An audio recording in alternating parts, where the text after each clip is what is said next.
ఈరోజు గుడివాడ పట్టణం 16వ వార్డు నందు బాబు షూరిటీ భవిష్యత్ గ్యారంటీ కార్యక్రమంలో ఈ రోజున వార్డు ప్రజల యొక్క అపూర్వ స్వాగతం చూస్తుంటే కనుక కనీసం వైసీపీ పార్టీ వారికి డిపాజిట్లు కూడా వచ్చే పరిస్థితులు కనబడటం లేదు. ఎందుకంటే మనం చూస్తే ఈ రోజున అక్కడ అభ్యర్థి ఎవరనేది తేల్చుకోలేని పరిస్థితుల్లో ఈ రోజున గుడివాడలో వైసీపీ పార్టీ ఉంది. నిన్న కాక మొన్న అనేక ట్రోలింగ్లు చూసాం.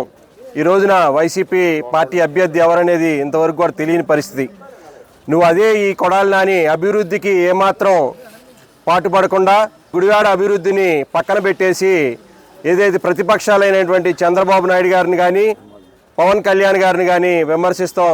నేను చెబుతున్నావు, ఈ రోజున పవన్ కళ్యాణ్ గారిని విమర్శిస్తే నువ్వు ఒక్కొక్క విమర్శకి 1000 ఓట్లు కోల్పోతావు.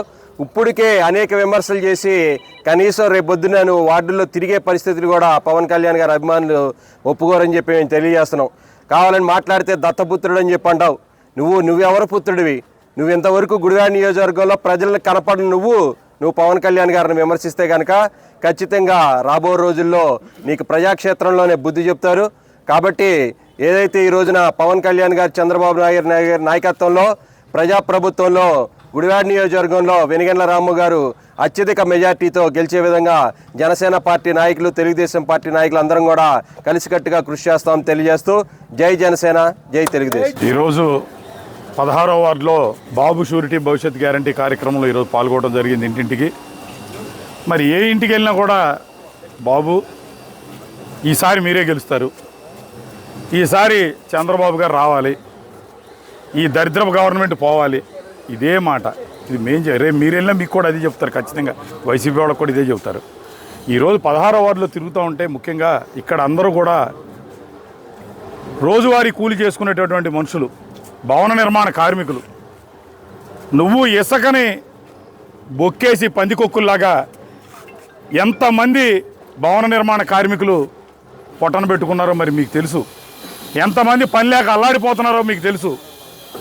ఈ రోజున మీరు పంపేటటువంటి జగన్ మద్యంతో ఈ రోజున ప్రతి కుటుంబంలో కూడా ఒక వ్యక్తి చనిపోవటము, అనారోగ్యం పాలవటము, ఈ కూలీ నాలి చేసుకుని వచ్చేటటువంటి డబ్బులు హాస్పిటల్కి ఖర్చు పెట్టలేక ఇబ్బంది పడతా ఉన్నారు.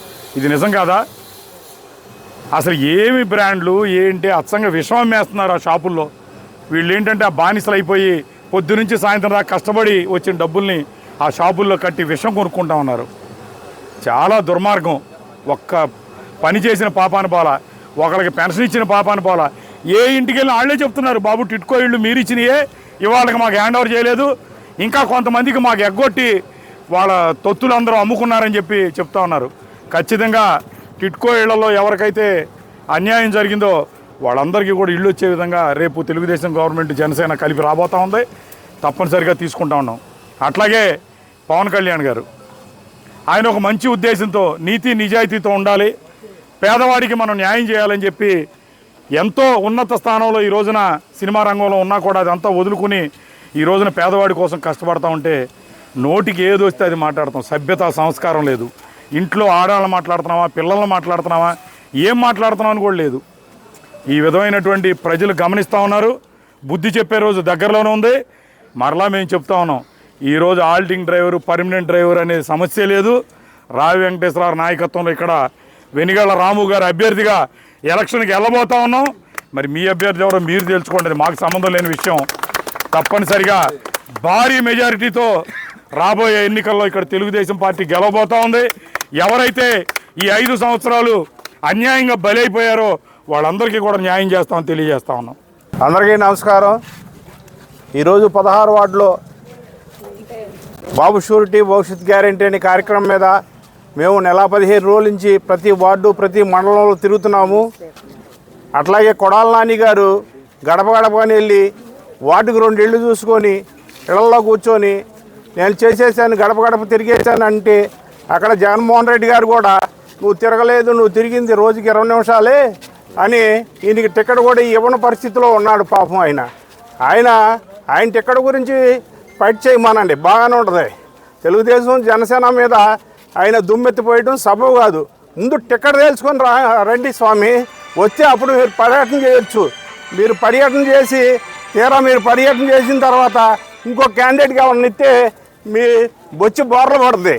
కాబట్టి మీరు ఇప్పటికైనా తెలుగుదేశాన్ని జనసేనాన్ని దుమ్మెత్తిపోయి కన్నా చక్కగా మీ పని మీరు చేయండి. మీరు 20 సంవత్సరాలు అంటే ప్రజల్లో 25 ఏళ్ళు కుర్రోడు మీకు 20 సంవత్సరాలు ఓటేస్తే 45-50 ఏళ్ళు వయసు వచ్చింది అంటే ఇంచుమించు ఆయన వయసు అయిపోయింది. మీరు చేసింది ఏం లేదు. వాళ్ళ బతుకులు బజారును పడ్డాయి. వాళ్ళ పిల్లలకు ఉద్యోగాలు లేవు, చదువులు లేవు. మనం విజయవాడ వెళ్దామంటే రోడ్డు లేదు, అట్లాగే రాజధానిని కట్టలేదు, ఉద్యోగాలు అట్లా వస్తాయి. దాని గురించి మాట్లాడండి. దాని గురించి మాట్లాడే దమ్ము ధైర్యం వైసీపీకి ఎవరు లేరు. జగన్మోహన్ రెడ్డి దగ్గర నిధులు తెచ్చే దమ్ము అంతకన్నా లేదు. ఎందుకు సొల్లు మాటలు చెప్పుకొని ప్రజల్లో తిరుగుతారు? జై జనసేన, జై తెలుగుదేశం. ఈరోజు బాబు షూరిటీ భవిష్యత్తు గ్యారెంటీకి 16వ వార్డులో తెలుగుదేశం పార్టీ కుటుంబ సభ్యులు అటు నాయకులు జనసేన నాయకులు అందరూ కూడా మరి పర్యటించడం జరుగుతూ ఉంది. 16వ వార్డులో చాలా సమస్యలు ఉన్నాయి. ముఖ్యంగా మా 16వ వార్డు చాలా మాసు. గతంలో రావి వెంకటేశ్వరరావు గారు ఇన్ఛార్జిగా ఉన్నప్పుడు, యలవర్తి శ్రీనివాసరావు గారు ఉన్నప్పుడు ఈ రోడ్లు అవనివ్వండి, కల్వర్తులు అవనివ్వండి, డ్రైనేజీలు అవనివ్వండి అప్పుడే పూర్తి చేశాం. ఇప్పుడు ఈ వైసీపీ ప్రభుత్వం వచ్చిన తర్వాత ఇంతవరకు ఈ వైసీపీ నాయకులు 16వ వార్డు వైపు కన్నెత్తి చూసింది లేదు. మరి అట్లాగే మహిళలకు కూడా ఈ జగన్మోహన్ రెడ్డి ప్రభుత్వంలో రక్షణ అనేది కూడా లేదు. మరి రాము అన్న పోటీ చేస్తున్నారు. ఆయన సేవా కార్యక్రమాలు అవి కూడా చాలా బాగా చేస్తున్నారు. మరి కొడాలి నాని గారు అంటున్నారు రా వెంకటేశ్వర గారిని ఆల్టింగ్ డ్రైవర్ అని చెప్పి. మరి ఆల్టింగ్ డ్రైవర్ కాదండి, మీరు తెలుసుకోవాల్సింది ఒకటి, మాకు తెలుగుదేశం నియోజకవర్గం కుటుంబ సభ్యులకు మాకు పెద్ద దిక్కు రావి అన్న, చిన్నన్న వెనుగల రాము అన్న పోటీ చేస్తున్నారు. ఇద్దరితోటి గుడివాడ డెవలప్మెంట్ జరగనుంది, మీరు చూడబోతున్నారు. అట్లాగే ప్రజలు కూడా ఎప్పుడు ఎలక్షన్స్ వస్తాయా అని చెప్పి ఎదురు చూస్తూ ఉన్నారు. సైకో ముఖ్యమంత్రిని, ఈ బూతుల ఎమ్మెల్యేని త్వరగా సాగనంపడానికి ప్రజలు రెడీగా ఉన్నారని చెప్పి తెలియజేసుకుంటూ సెలవు తీసుకుంటున్నాను.